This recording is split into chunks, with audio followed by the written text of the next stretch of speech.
Welcome to the second episode of the 1000 Comics podcast. We have a great show for you today. Today's guest is a fine young comic who has been on the scene for a couple of years now. She does shows all over South Florida. Her name, Kerigan McCoy. I'm your host, Matt Heath, and I would just like to say that the 1000 Comics podcast is looking for sponsors. If you'd like to sponsor the show, please send an email to matthewheath.saga, that's Matthew Heath, period, S-A-G-A, @gmail.com. Until then, I'm pretty much sponsoring myself here at the 1000 Comics studio. Please check out my comedy album on YouTube, Matt Heath Class Clown Revisited. Also, I wrote a play called Renaissance Men. It's on Amazon.com. If you'd like to read the play, just go to Amazon.com, go to the search bar, type in Matt Heath, and Renaissance Men will pop right up. Well, without further ado, this is my interview with Kerigan McCoy.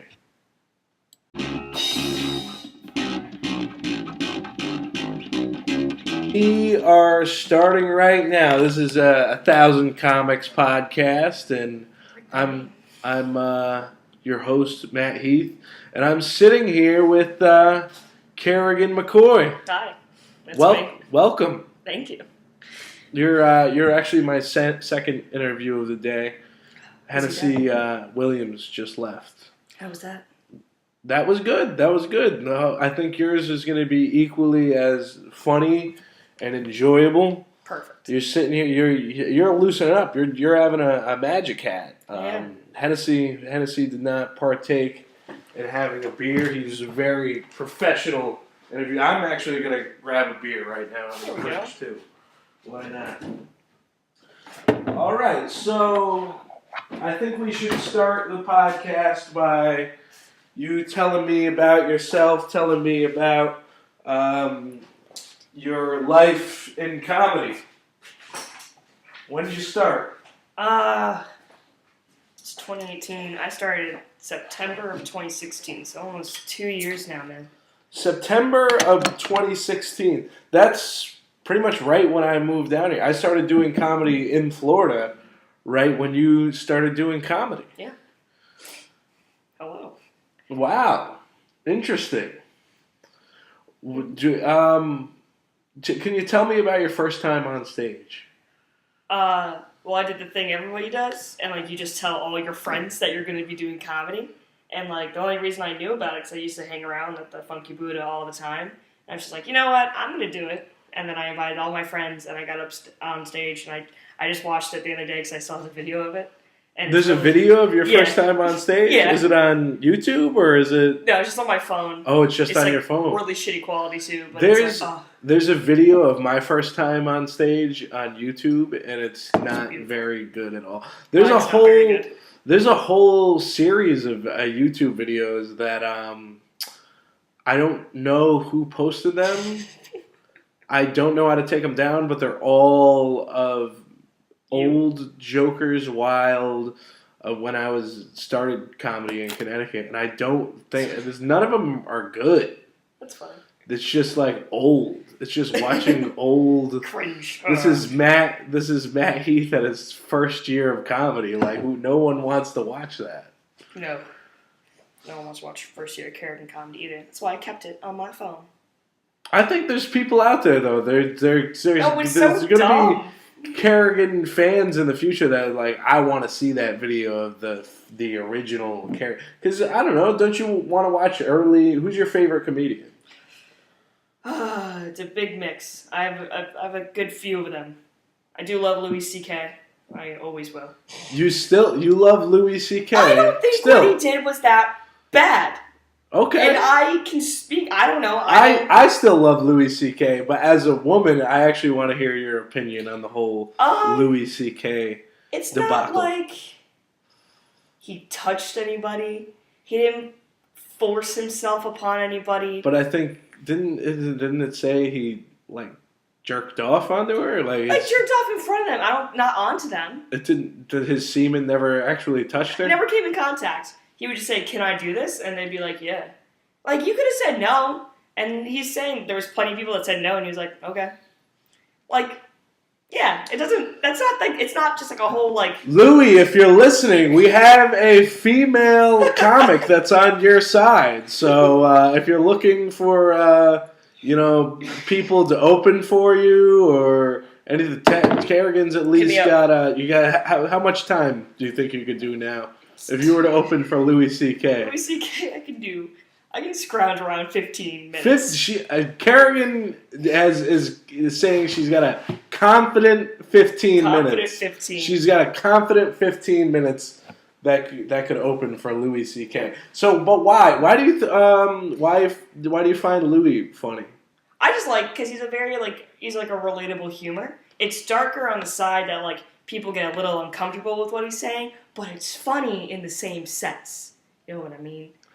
I've always liked Louis because it was the first TV show since Seinfeld about a stand-up comedian. I remember when it came out, I was like, you gotta watch this. It's like a dark Seinfeld. Did you ever watch his off show? What is it, Pete and Hobart? Horace and Pete. Horace and Pete, that's what which it is. Is great. And great. Paul Simon does the theme song. It's great. Stephen Wright plays one of the barflies. That is a great show. Nick DiPaolo. One time I called into a radio station when Nick DiPaolo was on and it was a friend of mine had won a contest to open for Nick DiPaolo, and I called in and I said, I want to congratulate my buddy. I'm also a comic. I want to congratulate my buddy for getting to open for Nick DiPaolo. And they're like, oh, you're a comedian? Tell us a joke. And I did my Jetsons bit. And if you know me, you know the Jetsons bit.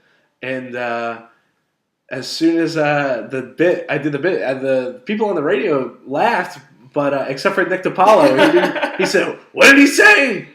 Egyptians getting into a car accident?" Sounds more like Gilbert. That's more of a Gilbert Godfrey impression. But yeah, that was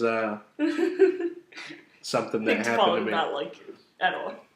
He just couldn't hear you. He just couldn't hear me. I don't know if he likes me or not. He didn't hear the joke properly, though. Well. No, yeah. So yeah, I don't find what Louis C.K. did wrong at all. I like him. I like George Carlin.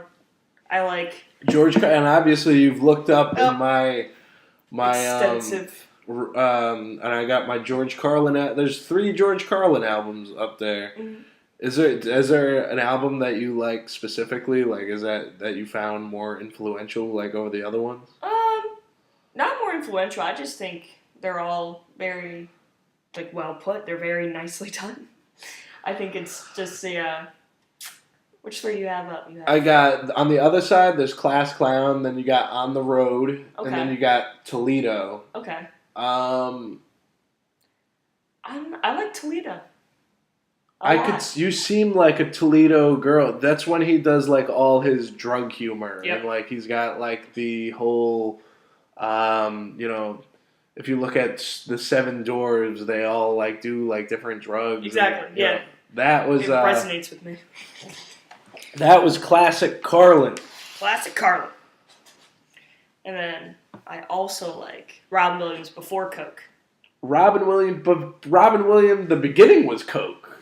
Well, not as much Coke as when he you went say down. before Coke, Coke. The Coke is what began his career. Like he was coked up in the clubs, and he got Mork and Mindy. He was coked up then. He had to get off the Coke for him to get. I don't know what you mean by before Coke. Before Coke. No, he did start. He did before he really got into Coke. He has a few shows that you can watch where you can tell he's absolutely, completely just a different person. Like the first Robin Williams stand up, when you watch it, It's amazing. And then you can see where the Coke kicked in, and everyone can see where the Coke kicked in because then he got better, and then he started talking a lot faster on stage. It's cocaine fueled, and then it was like the guy was like a rocket. He just kept using people's material, and that's where he kind of went wrong. I think. What's up with all these people dying? Yeah, that's when didn't one of the chefs Anthony Bourdain. He just died today. Anthony Bourdain, we're R.I.P. man. R.I.P. Anthony Bourdain. Yeah, if you just died today, that's incredibly. And then Kate Spade sad. was what, yesterday? Who? Kate Spade, the fashion designer. Kate Spade. Yeah. She's a fashion designer. Yeah. She has her own brand and everything. She's married to David Spade? David Spade's brother.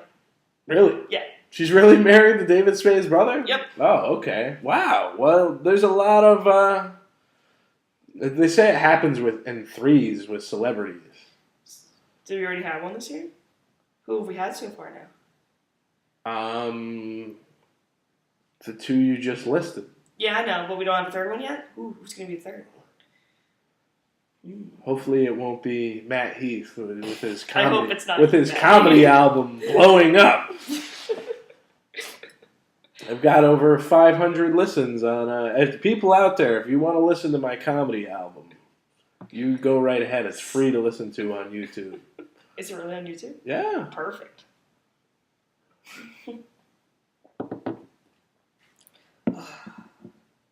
On like a Friday? Yeah, it's Friday. It is Friday. So, tell me, where was your first time on stage? Funky Buddha. The Wednesday Funky Buddha Lounge, which has become my favorite spot for comedy. I love Funky Buddha. In Florida. It's a very good place. When I was a fresh from New York Northeast comedy and didn't really know comedy down here in Florida, as soon as I walked in the Funky Buddha Lounge, I went, this place has got something. It's got it. But has it lost it since they've changed the name? I don't know. Have you seen the blue walls now? The walls are blue, yes. I think that's the only change they made, and they're going to change the name. But also, there's no Buddhas. I know. Does it lose its feng shui without it loses the its Buddhas? zen. It's going to be a chaotic mess in there now. Oh, God. A chaotic mess. A chaotic mess in there, because you lost the feng shui, you lost the zen. Well, I think maybe the stand-up was a semi-religious experience with it being funky Buddha. How do you feel about taking a religious deity and making it a mockery with our stand-up comedy, like we were doing? Do you think it couldn't have gone on any longer? No. I don't think. It had to stop at some point. Eventually it had to stop. Eventually, everyone had to just not do it anymore. Like, you can't make fun of Robot Brewing Company now. It's dumb. That's so dumb. I like the name Robot. So make fun of it even more. How do you there's so many avenues for a robot. Oh, I don't get it. I don't understand the whole transition process. I heard it's going really slow. But I think maybe the secret to having a good spot for comedy is you give something in the title that you can't make fun of. Like, you can't make fun of Buddha because it's a religious icon. But a robot. Everyone will make fun of a robot. You know what I mean? The robots are trying to take over the world. That's why they started this brewing company. Thank you. Robots. Do you ever feel like you're becoming a robot with your stand-up comedy? Do you think that you get locked into the same material and you kind of... I've fallen into routine a few times, and then I try to bring myself out of it so I don't have to just keep going on, like, repeat all the time. Because nothing, like, it's cool because, like, you get a different crowd, they don't hear your jokes, that's cool, but, like, you gotta do new materials. Like, the people that, like, do the same jokes, like, I can't say I'm not one of them. I have a few jokes that I tell very regularly. Well, because I like them, and I think they work, but, like, I can't just keep going up there. And it's the worst thing when they do the same, like, delivery every single time or the same, order every single time. Like, you know what they're going to say at each moment. That's annoying. It's robotic. It's robotic, yeah. They're taking over. But, robots. Am I right? The Funky Buddha janitor's biggest fear. Robots taking over. Robots. They're gonna get a Roomba now instead of a janitor. Oh no, you're gonna be out of a job again. They'll have Rosie from the Jetsons cleaning up. Yes. Future. Oh, future sucks. So, Tell me why did you get into comedy? What makes you a funny person? I don't know. What there's had to be one day where you turned around and said, I have to get on stage and make people laugh. Well, I can stem it all from getting here dark a little bit from my mom's funeral because like I just looked at people in the crowd and I was trying to like say really nice things about my mom and everyone just started crying and I hated it. I hated it with a passion because I hate seeing other people upset. So I just started telling jokes instead. And then I think from there, that was March of the same year I started doing comedy. So from March to September, that's when I just started going to like Funky Buddha. Now during the you're saying when you had to give the eulogy. You had to give the eulogy for your mother. People were crying in the crowd. Now, as soon as you got off, and you know how they have like I don't know, you wouldn't call it a reception. Yeah, but you eat after a funeral. Mm-hmm. People get together to eat. Were you immediately trying to make people laugh after the eulogy, or was it like did it kind of set in? No, it was something I just started making people laugh during the eulogy because like I just couldn't do it anymore.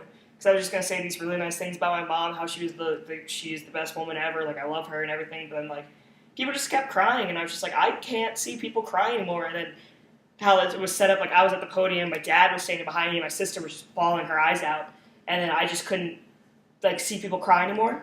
And I just started telling this really dumb fucking story about my mom that I just laugh every single time I think about it. And then, like everyone just started laughing. It made me feel a lot better. Can you tell the story now? It's when I was it's just something like my mom hates me because I'm so much like my dad, and then my dad hates me because I'm so much like my mom. So when I'm with either one of them, my side goes to their side. Like so, if I'm like my mother, if I was around my mother, I'd be like my mom, and around my dad, vice versa, I'm like my dad. Right. So this one time, I had an orthodontist appointment, and I had to make another appointment. She didn't answer her phone. She was at work. So I had to make an appointment, and apparently she wasn't available that day. So I give her a call, and I'm just on the phone with her. And then I'm just like, yeah, I made the appointment for this time. She goes, Kerrigan, I can't do that. I'm like, I don't know what you want me to tell you, Mom. And I'm sitting in the car with my dad, and she just hangs up. And I look at him, and I go, she just hung up on me. He goes, call her back. And I go, okay. And he goes, say this. We seem to have gotten disconnected. So I call my mom back. And I go, it seems we got disconnected. Did you hear about the appointment I made? And she goes, you're such an ass like your father. And just hangs up the phone again. And so my mom never took me to the orthodontist appointments ever again. My dad had to take care of it because my dad made me be an asshole. So it's because your father guided you to use his voice. And then once you used his voice, you became more like him. Exactly, yeah. As soon as my mom picked up that phone, I did the same thing my dad does. And I go, seems we got disconnected. And she was so angry about it too. And me and my dad were just dying of laughter after she hung up on me the second time. And that's like that's the first story I told at the funeral. And people just thought it was fucking hysterical because they could just see my dad and my mom being that way. That is a pretty, because I definitely feel connected to you in some way because my mother died when I started doing comedy about a month after my mother died. And I don't really bring it up in my act, but I definitely think the tragedy of that fueled my viewed skew of the world in a way. That's why, like, no comedian is, like, a normal person. We're all messed up one way or the other. And tragedy is always, like, comedy, I always say, is a coping mechanism for tragedies. Obviously, everyone's going to say it, like, people make jokes about 9/11. It's a coping mechanism when you do comedy. Or, like, people make jokes about, like, the Holocaust. Coping mechanism. Like, is it terrible? Yeah, like, I tell a dead mom joke on stage. But, like, no one can tell me that's super wrong because that's how I cope with it. Like, and I'm that person where, like, I'll tell you that my mom's dead. And, like, it doesn't bother me. I'm not going to break down in tears. But other people aren't like that. And, like, people are just like, how do you do that? I'm like, I don't know. It kind of just, like, comes out. People are so sensitive. Right? Do you think people can be too sensitive? Absolutely. People are way overly sensitive. Like, oh, my God. Like, females jumping onto that Me Too movement, oversensitive. a lot of them are very overly sensitive to anything. Not a lot of them. Like, I just mean, like, a lot of people. They're just, like, they think everything, well, it's, like, the same people that grew up... Because I understand that there's definitely females out there that will cry wolf when nothing wrong is going on. Where do you think the line is? When do you think you should voice on the internet about a man's wrongdoings? Like, man, like... Where is the line? Well, it depends on the person. Like, for me, I've been in situations where I've had, like, guys put their arms around me, guys do this, and I just, like... I don't know. I always just think, like... I've only had to, like, actually ask for help, like, twice in my life because a guy was doing, like, this or doing that to me when I asked a bartender. Or I've even asked, like, literally the next guy next to me, and I go, hey, this guy's creeping me out. Can you help me out? Every person will say yes. And I know that for every female, if you go up to a girl and go, hey, I feel really uncomfortable right now, none of us are just going to go, fuck you, like, I don't care. No, we're going to be like, all right, come hang out with us. Like, it's the lot. Like, I don't think you should ever, unless it's something that's so fucking apparent. Like, you had an Uber driver, like, feel you up in his car. Like, that's when you should talk about it. That's kind of terrifying. What? An Uber driver feeling up a passenger. That's what I just went to automatically. I used to be an Uber driver in Connecticut, and now that I see like all the Uber, Uber is a dangerous job. Dude, I know, right? You get robbed, your car can get stolen, you can get murdered. Just driving Uber. I would always think that the Uber driver would murder you. It's both and both. It seems like it's more safe to become a pimp than it is to be an Uber driver. It's better to be a drug dealer than an Uber driver. You're at least a little safer in your own home. Yeah, your father is a police officer, right? Yep. If he found out you were dating a drug dealer versus an Uber driver, you know what? What do you think would upset him more? I'm not gonna lie. I think the Uber driver would upset him more. The Uber driver would upset him more because at least like with the drug dealing, the kid's got to be like kind of smart to be doing it, but I mean dumb at the same time. But like if he's making money move, then yeah.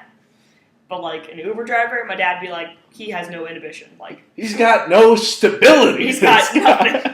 Was he live in his car too? What his work hours like? Oh, that's funny. Yeah, I super think. Yeah, I think my dad would be more pissed about the Uber driver. More pissed about an Uber driver.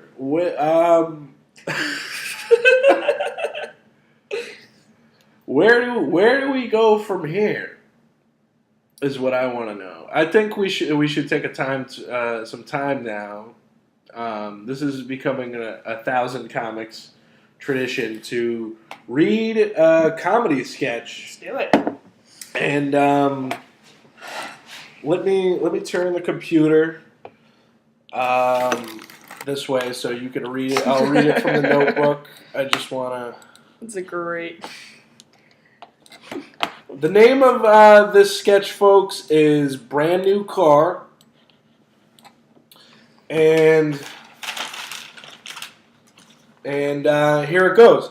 A woman is on a famous TV show hosted by a woman named, well, let's say, Oprah.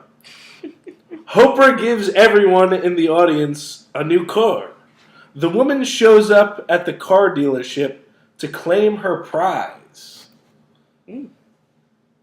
Hello, this is the car dealer, by the way. Hello, young lady. Hello, sir. I just won a car on the Oprah show. Well, that's just splendid. Do you have the certificate? Yes, I do. Well, let me just take a look at this. Ah, splendid. Oh, what a blessed day. I ain't never had no car before.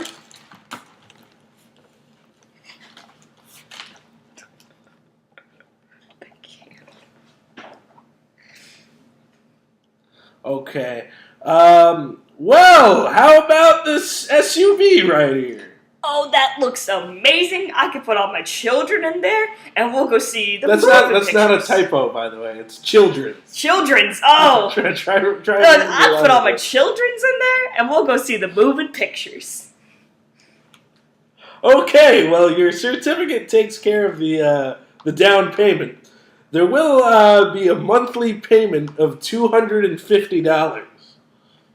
Oprah never said anything about a $250 a month. Well, I'm sorry, miss, but the fine print of this certificate clearly states that only the down payment is covered. Oprah said I was getting a car. You are. But I have to pay for it? Well, the bulk of it's covered. It's just that $250 a month for the next couple of years. You are the devil, Mr. Car Salesman. You are the devil.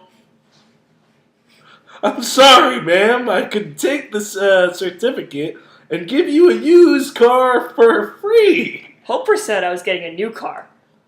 Oprah would lie. Oprah says a lot of things. You are the devil, Mr. Car Salesman. You are the devil himself. I think it's fucking funny. Did that really happen on like Oprah shows? Do they only cover the down payment? First of all, the name of the character in the sketch was Oprah. I know. I have no idea. That actually happens. I'm looking too far into it. I know Oprah gives people cars, and I was wondering this yesterday as I was driving to a comedy show. I was just thinking about like when Oprah gives people the new cars. I wonder what if she's just like covering the down payment. Yeah. And then people have to pay. Like the price is right too. Like we got you this trip to Colorado, just the airplane tickets. Like that's like how shitty would that be? You walking away when you think this is some great prize, and it's just like, nah, man, you still gotta pay. But honestly, though, the way the world is, if plane tickets anywhere would seem nice because you get Airbnb. Like there's cheap places to stay when you win a trip. But winning a car, it's just super different. I was picturing the woman in the sketch being like old. Her fingers are far from the pulse just because she has so many children. But she got to be on this TV show and she won the car, but is very ignorant of the fact that you don't actually get a free car. You have to pay. Cost. Yeah. And she can't afford to pay. She's gonna be dead soon. She's got eight children, this woman. She's gonna be dead soon too. She's old. Kid's gonna kill her. How do you feel taking on that character? You don't think you're old enough to play that woman? No, I don't think so. Unless he changed it to like the woman being someone like really southern, or like someone that's like from an Amish community and that got excommunicated, and then they went on the Oprah show and they're like, oh my god, I just got a car, I've never had a car before, and that's why she has 8 kids. Okay. Yeah, she has to wear like her normal like Amish stuff. You ever like record it? Gotta wear the normal Amish stuff, and the car salesman's gotta be one of the really tacky like plaid suit guys with the green undershirt with a really weird smile. It's like, let me help you today. Like, what is it gonna take for me to get you in a car today? That's how I would see it. I think the Amish thing would be hysterical, though. I think the woman still it's still a happy ending, though. I think she still gets the free car. Yeah. It's a used car. Yeah, but it's free. So it's free. I don't know where she's bitching. But I think one of the reasons I wrote the sketch was because the woman is clearly not mad at Oprah. No. Oprah wins in the end. The car dealer is the one. He's the asshole. He has to be the asshole. She's thinking it's by the end of the sketch, Oprah good, car salesman bad. Sucks. The devil himself. Have you ever done that? Have I ever done what? Like, you super blame somebody, but it super was not their fault, that it's actually, like, that fucked? Of course. I think everybody's been in that predicament. Have you? Yeah, what's the worst one you've done? What's the worst I've done? You go first, because Okay. I can't think of anything right now. It's gonna sound really dumb. So I once up in Michigan, we were at this restaurant called Riverside Pizza. And it's a little small restaurant up in like Iron County, backwoods Michigan. Right. And so there's these twin sisters that work there, and they're both waitresses. And so we were served by one of them, the other one just kept walking around. But I didn't see my waitress for like ever, and I was just like, it was been like 30, 45 minutes now, and I ordered food, and it usually takes like 10 minutes to come out, and there's like other people sitting down, like getting served before us, and I got so pissed that I found her, and I just started yelling at her. I didn't yell at her, I was like, hey man, like what the fuck, like I've been here for like 35 minutes, you've been helping all these other people, like I don't understand. And she goes, I don't know what you want me to tell you, and I go, dude, like I just want to get your fucking manager, like I've been waiting here, and you have not given me any service whatsoever. And she starts like freaking out, she goes, that's not my section. And I go, I just talked to you. You're my server. And then that's when I learned that she had a twin sister. And the twin sister was the one I was yelling at. And I made a scene in this restaurant. I made a scene. That sounds like a comedy sketch, though, because that's like, it was completely unintentional. I felt so bad afterwards. Did you ever see the two twins together at the same time? After that. Right after. And I apologize. apologize. Like right after that? Yeah. What if she just like told you she had a twin sister? How just funny to get would out that of fucking be? Oh, let me just go back to twin. I have a twin sister. Oh, yeah. Yeah, sure you do, buddy. Been fooled by one too many times. That's amazing. Well, tell me another story about you being really mean to somebody. I put on the same voice that my dad does when like I don't know, like when service is being real shit or something like that. Like, hey. Yeah, like that, but like, or like, I'll like say something and I'll ask for that. Like, let's say like I ask for an extra side of ranch for something.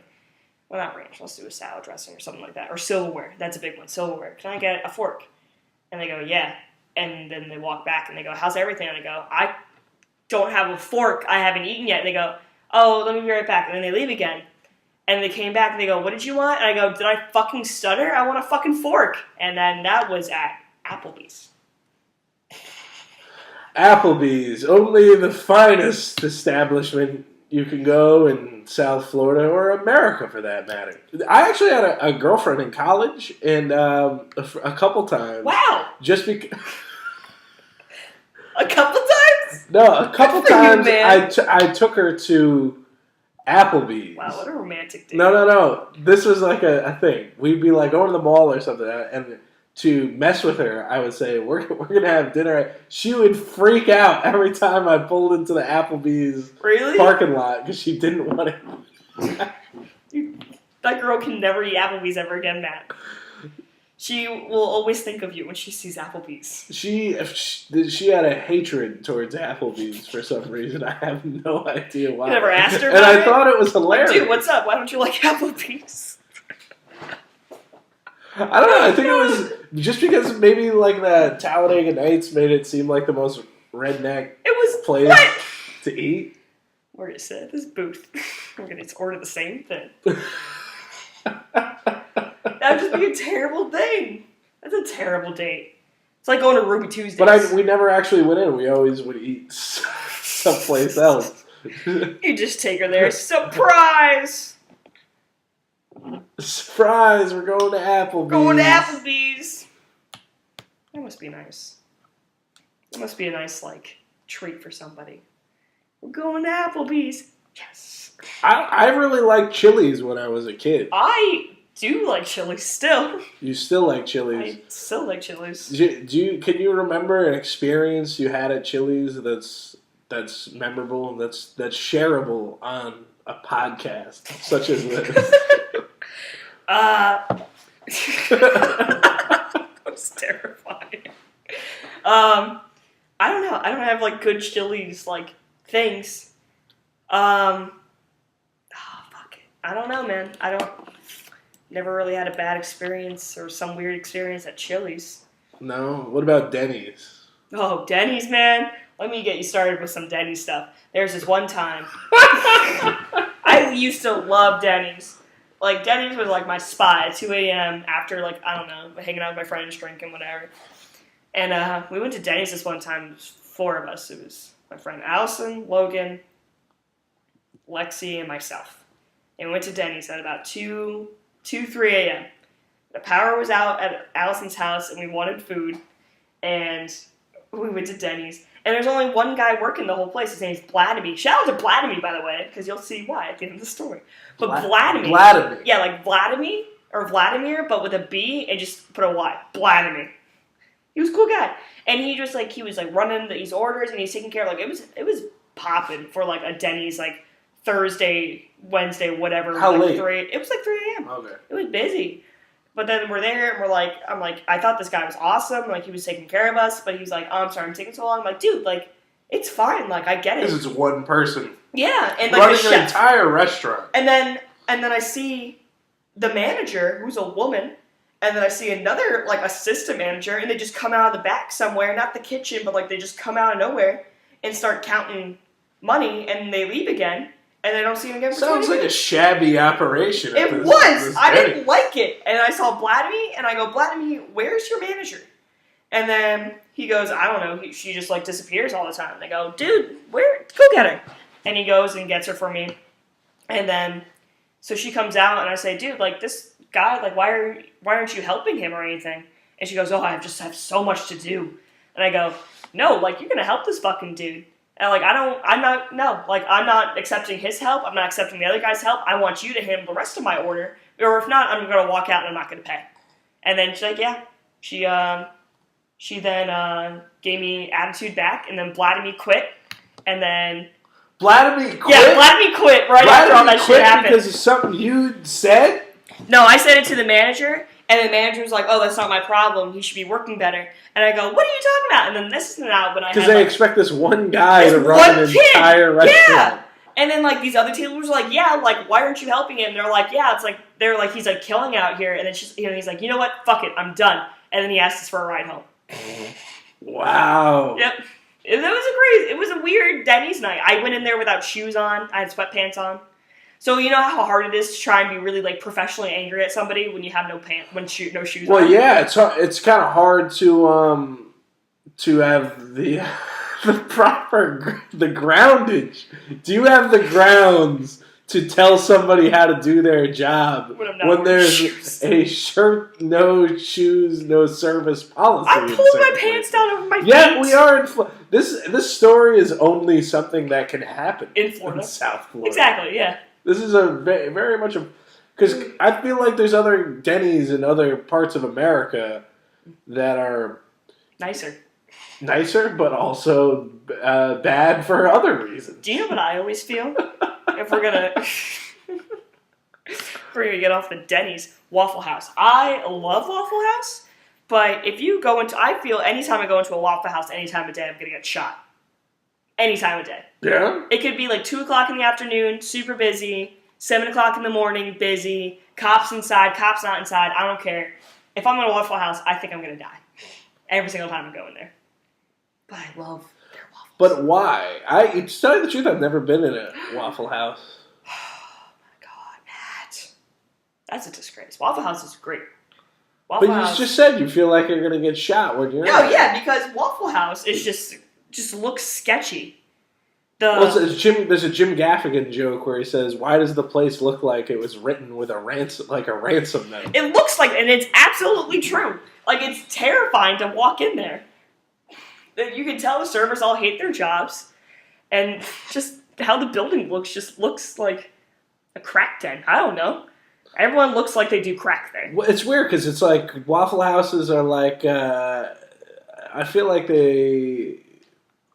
they're almost like a truck stop. They are. Yeah. They are. It's always attached to a gas station. There's always a diesel gas station next to a Waffle House. So Waffle Houses are a truck stop. Basically. I would say so. If they're always next to a diesel gas station, they're yes. usually within a mile radius of a that is where gas truckers station. Stop to fill up and then eat. Yep. And then head back out on their open road. Do you think truckers are ever sleep with Waffle House waitresses? Yes. That's a dumb question. Of course they sleep with Waffle House waitresses. Do you think we should write a sketch? Can you please? About a trucker and a Waffle House waitress. Meeting the love of his life at a Waffle House. He goes, I've been there about 20 of these. Yeah, but the actual falling in love, it's like they fall in love for about 10 minutes. That's it. He does the same thing to everybody. He's like, I've driven all over this country just to find you. And she goes, oh my god. And then they fuck. Like, I don't know, probably where they make the waffles. You smell like syrup. You smell like butter cakes. I like it. It's been a long day out on the road. Plot twist, he's not even like a real truck driver. He's just like it's some guy wearing a trucker's hat and flannel that shows up. That hasn't shaved in a while. I've been out on the road for weeks. So long. His wife texts him, when are you gonna come home? It's his routine to go to every Waffle House. That'd be fucking funny. Just to sleep with the waitresses. Just to sleep with the waitresses. Yeah. And he crosses them off. He lies, says that he's a trucker. But he's really not. And he's got this. It's not even like you're gonna get in it's not like you're gonna get in the Guinness Book of World Records. No, he just has sleeping with the most Waffle House waitresses. He just has this thing that he has to fuck all these Waffle House waitresses. His wife used to work at Waffle House. Oh, yes. Backstory. Nah, it's got to be more like an Oedipus complex. Like his mother worked at it. It was a Waffle House. His mother. He should have worked at a Waffle House, but he went to college. I think we should make this a movie. Actually, that'd be great. Now that because you said the Waffle House has this element of danger. You know, danger. Yeah, you can't just like picture it in any kind of diner. You have to see the Waffle House view when you come from outside and you see the yellow roof and the yellow sign saying Waffle House, and you walk inside and everyone hates their lives. Yeah. Gotta do it, man. How does it end? That's the thing, I don't know. Double murder homicide? Double murder homicide with somebody from Pancake House. Do you think IHOP is classy?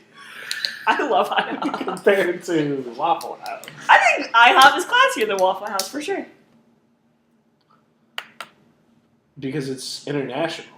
Yeah, the International House of Pancakes. They have other countries weighing in. It's like going to IHOP is like the national, what is that called?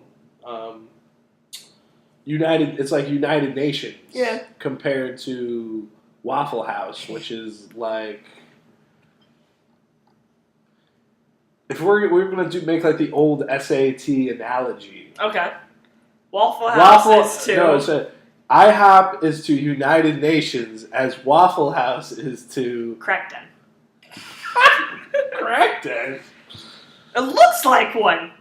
What do you think of my neighborhood? Do you think does it look safe to you? I like your neighborhood. It's kind of cool. It's Lake Worth, for some reason, just the whole city just looks like it never left like the 60s for some reason to me. Really? All the buildings, the houses, everything just like, except for these are newer. Yeah, but like if you go like downtown, myself, Matt Heath, it's like I belong in a place like that. It's like you belong in the 60s, dude. This is where you needed to be.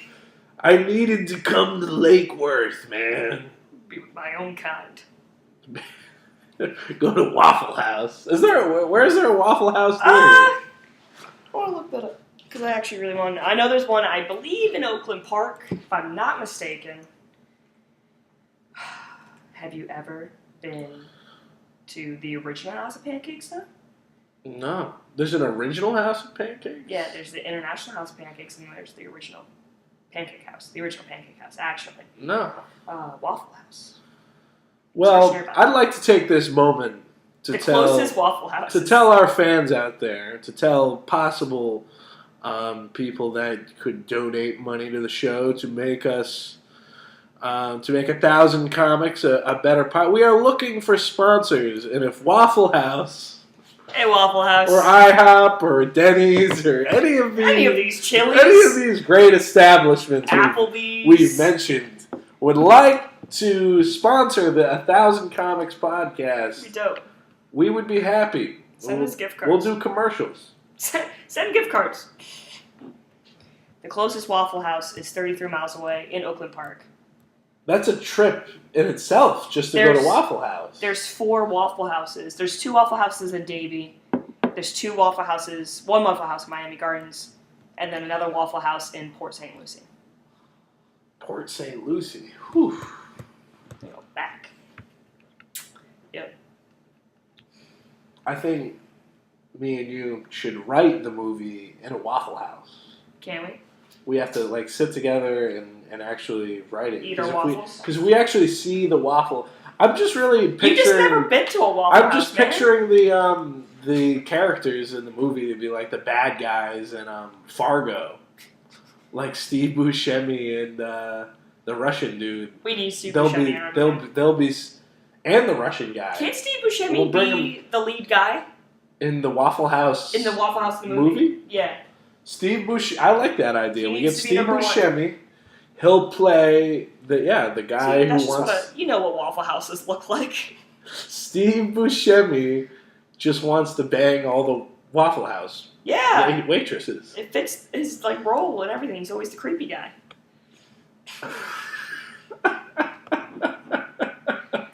These have to be intense sex scenes though too. Intense sex scene. Yeah. Wow. Make the waffles. Yep. But the sex scenes are all in the restaurant? Or yeah, every single one has to be in the restaurant? None of them are in a dingy hotel that's near the Waffle House. No, it'll be if it is, it's in they could be changing it up. Let's say the Waffle House is right next to a diesel gas station. It could be in the bathroom, or it could be in a shitty Motel 6 that's next door. I feel like the hotels, the shitty hotel, actually has grease stains that are from the Waffle House. That's what I'm picturing it. They get a free continental breakfast at Waffle House every morning. Yeah, that's yes. I agree with the shitty motel idea. And then, I don't know, he can almost get caught a few times. There's this one waffle girl that transferred. He goes, that's the guy that had sex with me in the last place! A transferred waffle girl? Yeah, she's, I don't know. She used to go to FAU. She said, I'm quitting I don't need no book learning, Paul. I want to see the city. I want to see the city. And then she finds a Waffle House. Yeah. That's amazing. That's amazing. All right, we got about 14 minutes left. All right. Is there anything you want to promote? Anything you want to tell our listeners? Yeah, Waffle Houses. Look for the GoFundMe of the Waffle House movie. Should be coming around soon. Me and Matt will write the script. Let's get into a deeper conversation. What about Let's get religious now. Do you believe in God? I believe in God, but I believe in science. I don't know. But then I kind of don't believe in God. I don't know. I was raised Lutheran. Lutheran? Yeah. I went to Lutheran school for 3 years. When you were in high school? When I was young. They taught me Spanish. But what do you learn? How is Lutheran different from... Because I'm Catholic. Why is that different? I think it's more relaxed. I think Lutheran... It's a relaxed form of Christianity. I don't know. I don't know how to describe it. I don't get religion. Well, I'd say Catholics and Lutherans. You celebrate Christmas, right? Yeah. You're not like Jehovah's Witness. No. It's between. Don't look it up now. Lutheran. So Lutherans celebrate Christmas. What was Christmas like in your house? Oh man, dude, I hate Christmas in my house. I have a fucked up family. We always have... A lot of drinking, I guess. Oh, I'm a Protestant, apparently. Lutheran is the same thing as Protestant. You needed the internet to tell you that you're not sure what you are? Thanks, Google.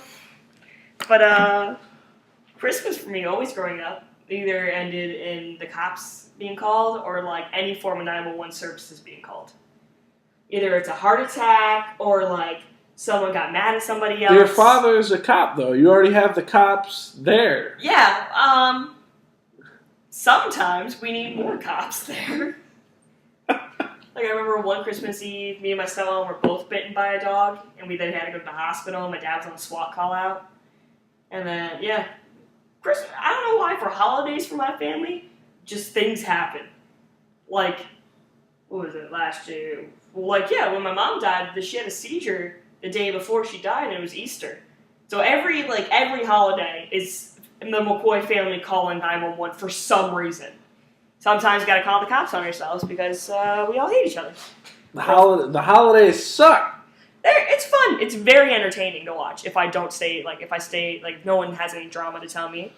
Like sometimes I have a. It'll be entertaining to watch until you're the family member that's the one people are watching. They're like, oh, you gotta watch her. Yeah, I'm not that family member though. I will never be that family member. No.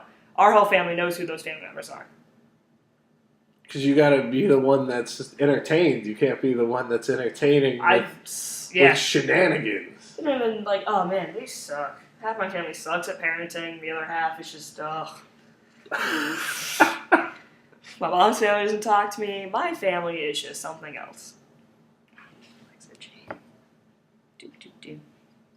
Yep. And let's talk a little bit before we end about you working at the movie theater. How do you like it over there? It's fun. I've been there since I was in high school. I'm a manager now. You've been in there since you were in high school? Yeah, I've always stayed in. So you must have a couple funny movie theater stories for us. I've had a guy in a theater. He was an old guy. Oh! He just had a heart attack. Tell us about that. Nothing. He just looked like he was sleeping, and then we just gave like the whole theater refunds and like passes because like somebody died in it. What movie was it? I forgot. I think it was like a scary movie too. But like it's not what the scary movie caused his heard attack. He was just like 92 years old and he died. Are you sure? How can you be so sure though? Well, we can't ask him. Something popped out. Like we can't ask him. We're watching like it's Insidious 2 or something. Some shit pops out. He's just like, it was terrifying. My heart!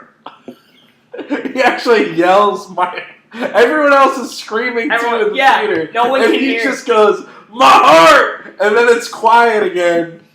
And no one realizes it. No one realizes it. It was a sad tragedy for that man. No, but then I've had people shit in my lobby. I've had one guy just like constantly shit fall out of his pants from the movie theater through the lobby out the front door. Sounds beautiful. Yeah. He's done it twice now. Not once, but twice. He should wear a diaper. He should, shouldn't he? But no, he just likes to shit all over our floor. He doesn't need a bathroom. Like someone in management. You seem like you should be managing this movie theater. I do manage this movie theater. You should be like the head manager though. Number one, big boss. You can't be shitting all over our floors. You can't be shitting all over our floor. Or like when there's like really shitty kids around, I'll look at them or like I'll yell at them for their parents. You'll start parenting in the movie I won't start parenting, but if they're running around my lobby, I'll be like, hey, stop running around my lobby. And I'll like disappear into the shadow of the Cinemark. I come out of nowhere a lot for people. Yeah? Mm-hmm. Yeah. Alright. Well, I think that about wraps it up, unless you got another funny movie theater story. No, not really. No. Alright, thank you. I'd like to thank my guest, Kerigan McCoy. This has been another great episode of the 1,000 Comics podcast. It has been. Thank you for having me.